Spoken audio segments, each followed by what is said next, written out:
আজকের অনুষ্ঠানে সম্মানিত প্রধান অতিথি জিনিয়াস মেধাবৃত্তি শিক্ষার্থী সকলের মেধা বিকাশে ব্যাপক ভূমিকা রাখি মন্তব্য করি চট্টগ্রাম সিটি কর্পোরেশনের মেয়র ডাক্তার শাহাদাত হোসেন হইয়ে শিক্ষা ছাড়া প্রতিযোগিতার বিশ্বে টিকি তাহা নজাইব তাই জ্ঞানভিত্তিক সমাজ প্রতিষ্ঠা করিবেলে শিক্ষা ব্যবস্থায় পরিবর্তন আনা হইয়ে বর্তমান সরকারের সুদূর প্রসারী পরিকল্পনা বাস্তবায়নে ব্যাকুণতে এগিয়ে পড়িব।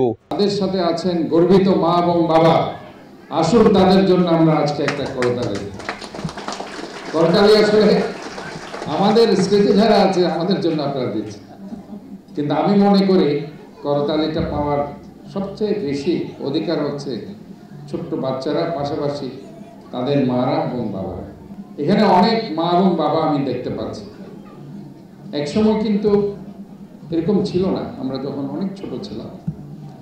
আজকে সময় পরিবর্তন হয়ে গেছে, মা এবং বাবারা কিন্তু আজকে বাচ্চাদেরকে উৎসাহ যোগানোর জন্য আজকে এখানে আসছে। এটা আসলে আমাদের জন্য খুবই সুখের বিষয়।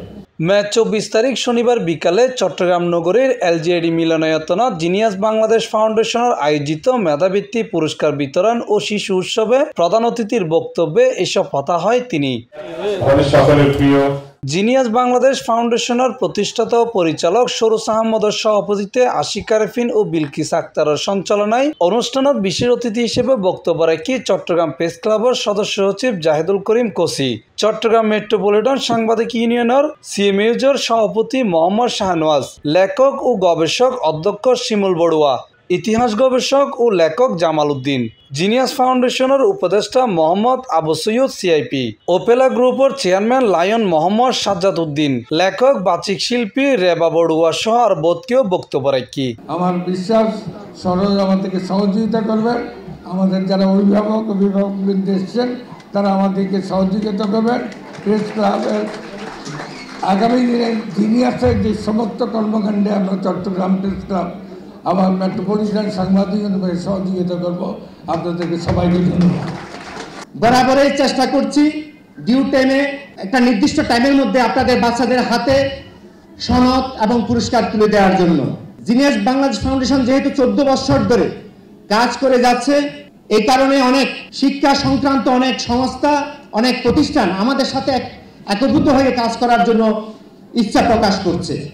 সুন্দর পরিবেশ নিশ্চিত করা, তাদের ফ্লারিশের জন্য, তাদের বিকাশের জন্য, তাদের মেধা বিকাশের জন্য যে সুন্দর পরিবেশ, যে একটা কন্ডুসিভ সোশ্যাল এনভায়রনমেন্ট সৃষ্টি করার যে দায়িত্ব আমাদের উপর যারা সমাজের ড্রাইভিং সিট আছে তারা আমরা কিন্তু এখনো তৈরি করতে পারিনি। অনুষ্ঠানত চট্টগ্রাম নগরের বিভিন্ন শিক্ষা প্রতিষ্ঠানের 385 জন মেধাবী শিক্ষার্থীরাতে পুরস্কার হিসেবে ল্যাপটপ, নগদ অর্থ, ক্রেস্ট, সনদ, বই সহ বিভিন্ন শিক্ষা উপহার দেওয়া হয়। নমস্কার, আমার নাম C+ টিভি, চট্টগ্রাম।